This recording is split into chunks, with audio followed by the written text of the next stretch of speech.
तो देखिए, Iran America के बीच दूसरे दौर की शांति वार्ता को लेकर अब लगातार अलग अलग जगहों पर बैठकें और मीटिंगें और मुलाकातें शुरू हो गई हैं। आज दो खबरें महत्वपूर्ण हैं जो इस शांति समझौते से जुड़ी हुई है और साथ ही साथ ईरान और अमेरिका के बीच शांति समझौते के पहले ही किस तरह से कॉन्फ्लिक्ट यानी कि एक बार फिर से आमने सामने ईरान अमेरिका आ गए हैं, क्योंकि अमेरिका ने ईरान के जहाजों को जो रोका है उससे ईरान तिलमिलाया हुआ है और अब ईरान इसका जवाब देने वाला है। नमस्कार, मैं हूं नीलू। तो दो खबरों के साथ पहली खबर, ईरान के विदेश मंत्री अब्बास अराक्ची सोमवार को रूस पहुंचे थे। सेंट पीटर्सबर्ग में अब्बास अराक्ची की रूसी राष्ट्रपति व्लादिमीर पुतिन से मुलाकात हुई और रूसी सरकारी समाचार एजेंसी तास ने बताया कि इस बातचीत का सबसे अहम मुद्दा ईरान अमेरिका संघर्ष रहा। देखिए, कहा ऐसा भी जा रहा है कि संघर्ष को लेकर तो बातचीत करेंगे, लेकिन बताया जा रहा है कि जो समझौता साल की शुरुआत में जनवरी महीने में रूस और ईरान के बीच यानी हथियारों को लेकर हुआ था, खास तौर पर उस पर भी बातचीत हुई है।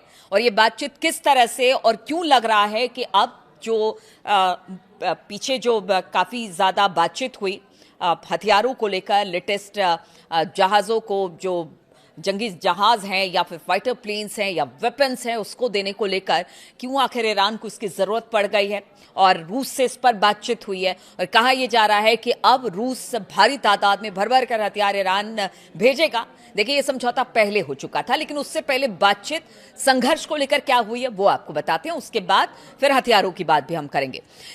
तो इस दौरान जो बातचीत हुई, पुतिन ने आराक्ची से कहा है कि वो संप्रभुता के लिए बहादुरी से लड़ने के लिए ईरान के लिए लोगों की प्रशंसा करते हैं। यानी उन्होंने तारीफ की है, प्रशंसा की है ईरान की कि आप लोगों ने जिस तरह से लड़ाई लड़ी है अब तक अपनी संप्रभुता के लिए, रूस जो है उनके साथ खड़ा है। और ये पहली बार रूस ने नहीं कहा है, रूस हमेशा से इस लड़ाई में खुलकर ईरान के साथ है। हालांकि चीन गाहे बकाहे बहुत खुलकर बयान नहीं देता है, लेकिन रूस ने शुरुआत से अपना स्टैंड क्लियर कर रखा है।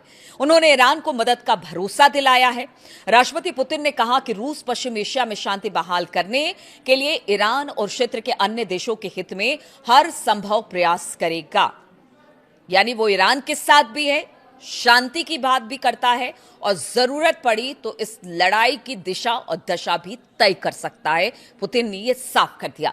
पुतिन ने आराक्ची से कहा कि हम वो सब कुछ करेंगे जो आपके और इस क्षेत्र के लोगों के हितों की सेवा करता हो, ताकि यह सुनिश्चित किया जा सके कि जल्द से जल्द शांति स्थापित हो जाए।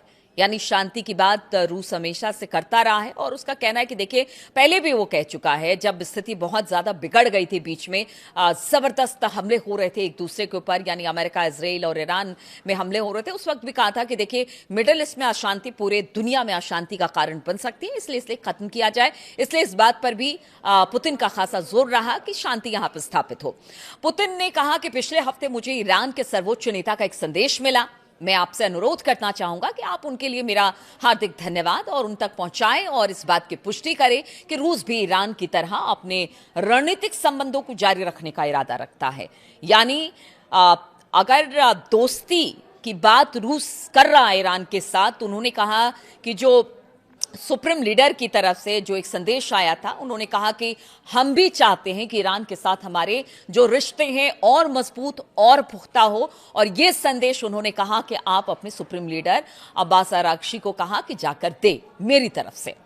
तो देखिए, ये दोस्ताना है, ये मतलब इसीलिए कहा जा रहा है कि अगर ईरान के पीछे कोई खड़ा है तो वो है पुतिन और रूस। और यही बात अमेरिका को चुभती है, यही बात अमेरिका को पीछे धकेलती है। और इस बार तो बिल्कुल साफ, कोई लाग लपेट नहीं पुतिन की तरफ से। और उन्होंने कह दिया कि वो ईरान के साथ है, उसकी संप्रभुता के साथ है और ईरान की बहादुरी की भी जमकर पुतिन ने तारीफ की है।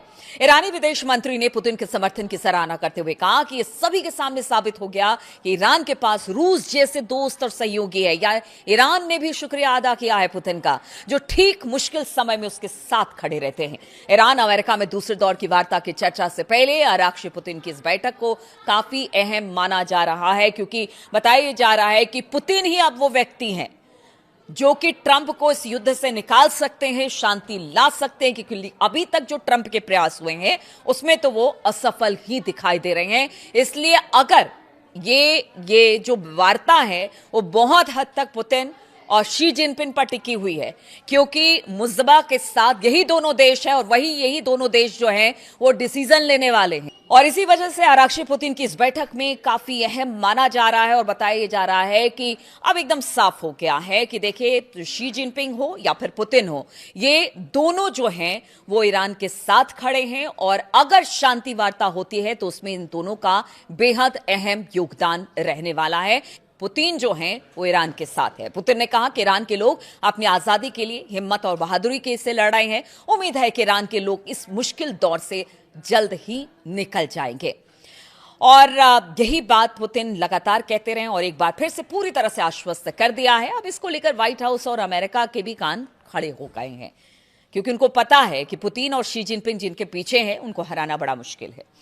ईरान की इस्लामिक रिपब्लिक न्यूज एजेंसी है IRNA ने बताया कि सेंट पीटर्सबर्ग पहुंचने पर आराक्षी का स्वागत रूसी अधिकारी और रूस में ईरान के राजदूत काजम जलाली ने किया। जलाली ने कहा कि आराक्षी का दौरा ईरान और रूस के बीच करीबी बातचीत का हिस्सा है, क्योंकि दोनों देशों के रीजनल और इंटरनेशनल मामलों पर एक जैसे नजरिए हैं। काजम जलाली ने कहा कि 28 फरवरी को लड़ाई शुरू होने के बाद से लगातार ईरान और रूस बातचीत उनकी हो रही है। 3 बार अब तक फोन पर बातचीत हो गई है। अमेरिका इसराइल के साथ लड़ाई में 8 अप्रैल को बातचीत हुई थी, फिर सीज फायर शुरू हुआ, उसके बाद बातचीत हुई और शीर्ष नेतृत्व जो है रूस और ईरान के वो लगातार संपर्क में है। इस बात को क्लियर किया गया। अब देखिए, दूसरी बड़ी खबर हम आपको बताते हैं। इधर बातचीत की प्रक्रिया में लगातार मुलाकातों का दौर चल रहा है, लेकिन दूसरी तरफ ईरान के जहाज को अमेरिका लगातार पकड़ रहा है, क्योंकि उसकी नाकेबंदी हॉर्मुज के आसपास है और इसी को लेकर 2 जहाज ईरान के उसने पकड़े हैं, जिसके बाद ईरान अब गुस्से में है और कहा यह जा रहा है कि अगर नाकेबंदी खत्म नहीं करता अमेरिका तो ईरान फिर कोई बड़ा कदम उठा सकता है, हमला भी कर सकता है। इस बार तो समुद्री लुटेरे का दर्जा ईरान ने अमेरिका को दे दिया। ईरान ने अमेरिका के हॉर्मुज स्ट्रेट के आसपास नाकेबंदी की और अपने जहाजों की जब्ती पर कड़ा एतराज जताया है। अमेरिकी सेना ने कथित तौर पर ईरानी तेल ले जा रहे 2 टैंकरों को जब्त किया। ईरान ने इस कार्रवाई की तुलना समुद्री लुटेरे से की है, जिस तरह से हमने आपको बताया कि इस बार बहुत हाश ईरान है। ईरान ने कहा कि खुले समुद्र में सशस्त्र डकैती और अंतर्राष्ट्रीय कानून का यह साफ साफ उल्लंघन करता है। इससे ईरान और अमेरिका के बीच तनातनी काफी ज्यादा बढ़ गई है और ये सब ऐसे समय में हो रहा है जब दोनों पक्षों में वार्ता के अगले दौर पर चर्चा चल रही है। ईरान के विदेश मंत्रालय के प्रवक्ता स्माइल बगाई ने अपने एक्स पोस्ट में कहा कि दुनिया समुद्री डाकुओं की वापसी देख रही है। अमेरिकी अधिकारी कानूनी वारंट का इस्तेमाल करके उस चीज को सही ठहरा रहे हैं जो अधिकारी झंडे की आड़ में की गई गैर कानूनी लूट बताई है। अमेरिका को इस तरह की कार्रवाई को रोकना चाहिए, बगई ने कहा है ये बात। अब अमेरिकी अधिकारियों की तरफ से स्पष्टीकरण आया। उन्होंने कहा कि टैंकरों के जब्त करने के कदम का बचाव किया और इसे कानून लागू करने की एक वैध कार्रवाई बताया। जिनिन फेरिस पीरो ने कहा कि अमेरिकी सेना के अदालत से मंजूर वारंट के तहत मैजेस्टिक एक्स और टिफानी नाम के टैंकरों को, जो कि ईरान का है, उसे जब्त किया गया। पीरो ने कहा कि जहाजों को हिंद महासागर में रोका गया जब ये करीब करीब बताया जा रहा है कि 1.9 मिलियन यानी कि 19 लाख बैरल ईरानी तेल लेकर जा रहे थे, उस समय से पकड़ा गया। पीरो ने कहा कि ये कार्रवाई अवैध तेल नेटवर्क को तोड़ने और प्रतिबंधित संस्थाओं को मुनाफा कमाने से रोकने के बड़े प्रयासों का एक हिस्सा है। अमेरिकी एजेंसियां राष्ट्रीय सुरक्षा सहयोगियों के साथ मिलकर ऐसे मामलों की जांच, निगरानी और कार्रवाई कर रही है। अमेरिका की फोर्स आगे भी इस तरह के एक्शन लेती रहेगी, लेकिन आप समझिए, अगर इसी तरह का एक्शन लेती रही तो फिर ईरान भी कोई बड़ा कदम उठाने की तैयारी कर सकता है। और कहा इसीलिए जा रहा है कि ईरान ने कहा है कि न्यूक्लियर डील पर बातचीत बाद में होगी, पहले हॉर्मुज खोलने, वहां से नाकेबंदी हटाने की उन्होंने कहा हम हॉर्मुज खोल देंगे, आप नाकेबंदी हटाइए, क्योंकि नाकेबंदी हटना ईरान के लिए भी बहुत जरूरी है। क्योंकि इसके तेल कारोबार को लेकर जिस तरह से ट्रंप ने टिप्पणी की थी कि तीन दिन में पाइपलाइन फट जाएगी, तो कहीं ना कहीं उससे ईरान की चिंता है और रोजाना लाखों करोड़ों का नुकसान इस वक्त ईरान को हो रहा है। इसलिए ईरान अब कह रहा है कि आप नाकेबंदी हटाइए, हॉर्मुज हम खोलेंगे, पहले इस पर सहमति, बाद में फिर परमाणु कार्यक्रम पर बातचीत होगी। और ऐसा नहीं करता है तो इसीलिए कहा जा रहा है कि ईरान कोई बड़ा हमला कर सकता है। और इधर रूस से जो मुलाकात हुई है, रूस ने कहा है कि ईरान के साथ है और साथ ही जो हथियारों की डील जनवरी के महीने में हुई थी रूस और ईरान के बीच में, क्योंकि अगर ये बातचीत नहीं होती है तो फिर एक बार फिर से वॉर छिड़ेगा, इसमें हथियारों की जरूरत होगी और ये जरूरत कौन पूरी करेगा? वो रूस करेगा। इसलिए कहा जा रहा है कि अब भर भर कर हथियार भी रूस से ईरान पहुंचने वाले हैं, बातचीत भी चल रही है और साथ ही साथ एक दूसरे को धमकी देने का भी दौर लगातार चल रहा है। इस बीच में और क्या अपडेट आती है, इस बीच में क्या खबरें और आती है, ये जरूर हम आपसे साझा करेंगे। फिलहाल बहुत बहुत शुक्रिया मेरे साथ इस वीडियो में जुड़ने के लिए।